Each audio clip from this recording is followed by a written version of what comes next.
MU Telebista martxan jarri zenetik, ia 3 urte igaro dira. Eta gaurkoa 100. erreportajea da. Jarri zareten noiz pentsatzen ea MU Mondragon Unibertsitatea izateaz gain beste esanahirik edo baduen? Edo ze beste markek elkarbanatzen duten gure izen berbera? Diegon erreportajeari. Bitxikeria polita da webgunean aurkitu dugun informazio hau.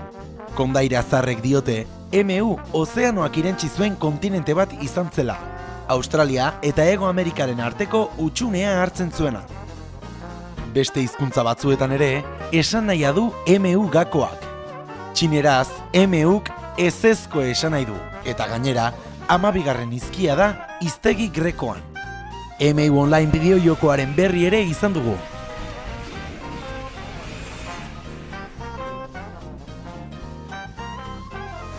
Baita, Peugeot autokonpainiaren MU kanpainarena ere.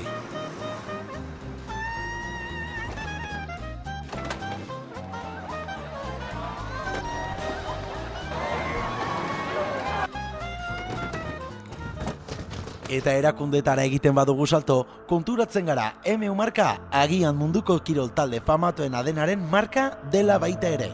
Manchester United hain zuzen. Bere MU Telebista eta guzti duena. Bukatzeko, ez dakit badakizuen Mondragon Unibertsitatea eta Pixar animazio etxearen arteko lotura oso estua dela. Hain da estua, 2008ko ekainean estrainatuko duen pelikulak MU izena duela. Monsters University, ¿alguien baja aquí? Oficialmente soy universitario! Webgunea ere martxan dute eta matrikulazio epeak irekita daude. ¡MU es la onda!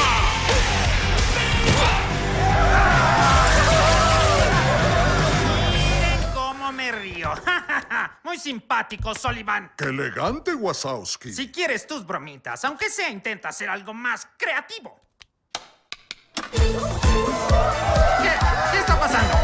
No lo entiendo.